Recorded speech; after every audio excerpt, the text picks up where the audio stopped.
Okay, y'all ready to rumble? We got 10 slides for this safety meet class. Let's do it up. All right, first things here. It's a safety talk and JSA meeting here, guys. We got us shaking hands at danger breath. Pretty straightforward. I think everything and always should always start with something like this.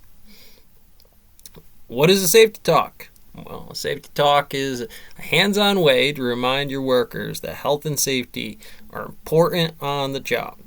Each safety talk provides specific information on hazards for a particular topic. It also outlines things workers can do to prevent injury and illness. Safety talks are ideal for daily or weekly safety meetings, but on their own, they aren't enough to keep your workers safe. So me, you, everybody else in here, let's take the moment to just appreciate it. You know, this is what it is. What is a JSA? A JSA analyst, JSA, sometimes called a job hazard analysis, JSA, is an organized analysis of a specific job in a specific location. That means for us guys, we're going to be really breaking that down in the stations or whatever we're doing. Here, I'm going to show you a little bit more into it in just a second, so hold on. By completing a JSA, you ensure that you have properly planned the work and that workers can do it safely. As a written document, it can serve as evidence of due diligence. That's super critical, guys, and I'm going to show, like, I got my charts here. I'll do some Exceling with you for these 5-10 minutes, whatever this brief is this morning or the end of the process, end of the week, whatever it may be. Why develop a JSA? JSAs are excellent tools for identifying the steps involved in the job. It's really critical you take that home and you break it down. Even if you don't write it down, you're still going to want to have to think that stuff through, and it's a process, whether it be scientific or otherwise.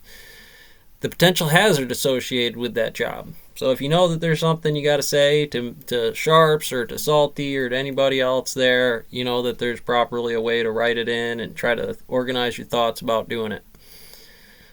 The protective measures you will use to protect workers who will complete the job. So, I mean, as much as it's you, I'm one of your workers too. And again, that's something we're going to talk about on the Excel sheets here in a minute, depending on how they are or what things are. And we'll always be prepared for stuff. How to identify a JSA? How to identify it? Identify the job. You list it out. The first thing you do when developing a JSA is identify the main job or task that your workers will do as part of the job on site. These are the jobs that you will analyze. To ensure that everyone can do their job safely, list these jobs in order for priority. Okay. A little broken here. This is the kind of thing I'm getting used to it. I'm listing out what I'll have to work on. I'll have to read these out priorly through it and deal with my trip hazards and tow hitch metal camera, right? We got to make sure we get it down. Break down each job into steps. Once we have identified a job for analysis, the next step is to break down the job into steps. Each step is a segment of an operation that is necessary to advance the work. Make sure that you keep your job steps in sequential order. Get the crew and the health and safety representative to help with this part. These steps are not only specific to the job, but also specific to the work area. If the work area changes, the steps may need to change as well.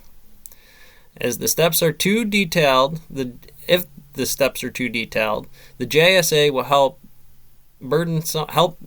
will be burdensome and difficult to follow, and you can see why. Starting to get already crazy on page 5. However, if they are not detailed enough, you may miss some hazards. So, guys, we got to go through it. Identify hazards associated with each job step. This is the most challenging part of a JSA. Take each step and list the hazards associated. I got to change those numbers around. Think about what could go wrong from the health and safety perspective. Think about people's equipment, materials, processes, and the surrounding environment may contribute to the hazard. So we got to smooth that out. Here are some things you can do to help identify the hazards. Ask workers who are familiar with the job. Review cases from past injuries and illnesses. Consider other work going on near you in the work area. Understand the legislation or regulation requirements associated with the work. Review the manufacturing instructions for the equipment you are using. Consider your own personal experience with the job. That's all off of one page, guys. I don't know if you know, it's a PDF off the internet, and it's not even all of it. We're just cutting up a little bit of this 150-page multiple model sheets and things that we're going to have to get into. We're going to prune them a little bit ourselves. We're going to knock them down to show you how some business stuff works in case you ever want to do it, because it's super critical. You got to know how to do that stuff. So that's the end of it. And just for the funsies, we'll kick it back up here. Make sure we throw it back in.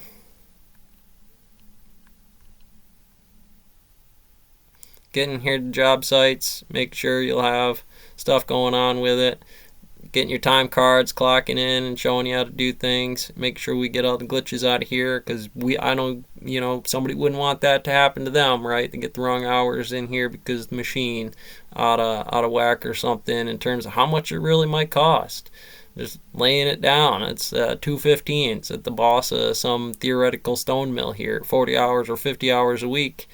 The overtime or any of the other big bad salties and sharps inside of there, and Danger Dave, and however else you wanna model it out. You got something to say about Sam Sampson or Nancy P. bag of taters? Let's hear it. If it's coming in and it's producing in that way, well, again, some of the things necessary, really get in there and do it up, guys. All right, so that's our safety brief. Get in there, tag it up.